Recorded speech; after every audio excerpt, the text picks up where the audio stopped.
بسم اللہ الرحمن الرحیم۔ السلام علیکم پیارے بچوں، سبق ہم پڑھ رہے تھے میجر طفیل محمد شہید۔ جتنا سبق ہم پڑھ چکے ہیں آج ہم اس سے آگے پڑھیں گے۔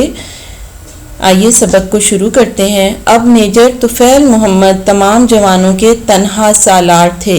تنہا اکیلے سالار سربراہ تھے، یعنی تمام جوانوں کی اکیلے ہی رہنمائی کر رہے تھے۔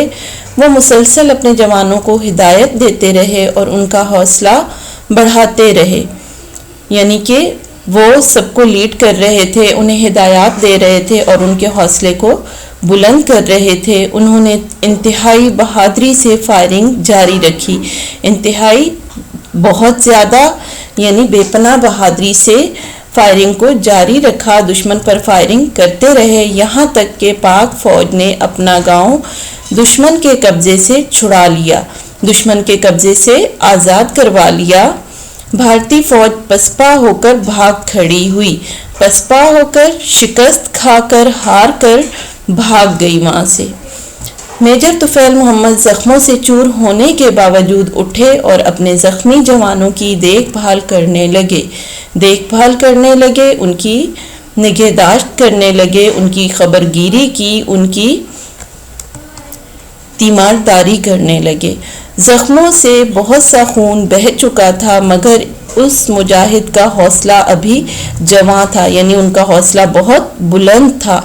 پاک فوج کے اعلیٰ افسران کی آمد پر میجر طفیل محمد اٹھے، انہیں سلوٹ کیا اور کہا، جناب میں اپنا فرض ادا کر چکا ہوں، دشمن بھاگ چکا ہے۔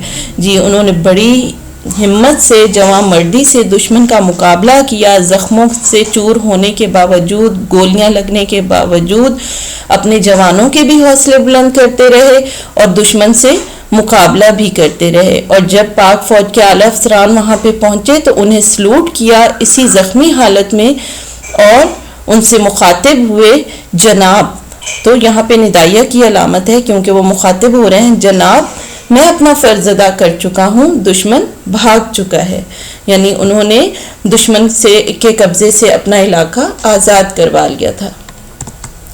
یہ کہہ کر وہ گر گئے اور ہسپتال پہنچ کر شہید ہو گئے۔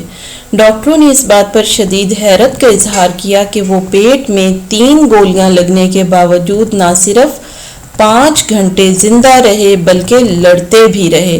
جی بچوں، اس بات پر ڈاکٹروں کو بہت زیادہ حیرانگی ہوئی کہ وہ پیٹ میں 3 گولیاں لگنے کے باوجود نہ صرف 5 گھنٹے تک زندہ رہے بلکہ دشمن کے ساتھ لڑتے بھی رہے، انہوں نے جنگ بھی جاری رکھی۔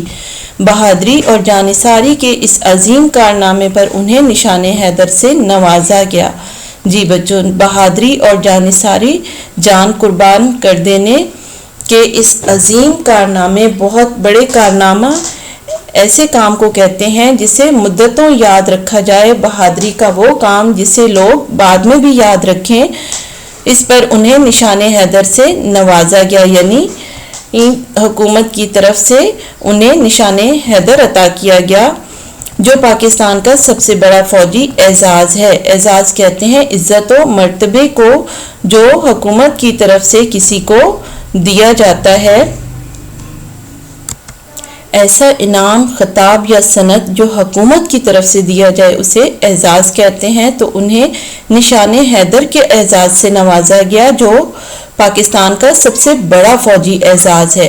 اس عظیم جانباز سپاہی کی یاد آج بھی ہمارے دلوں میں زندہ ہے۔ جانباز، جان کو قربان کر دینے والے، یعنی اس جان کو قربان کر دینے والے ایک عظیم سپاہی کی یاد آج بھی ہمارے دلوں میں زندہ ہے۔ یہاں پہ ہمارا سبق میجر طفیل محمد شہید ختم ہوتا ہے۔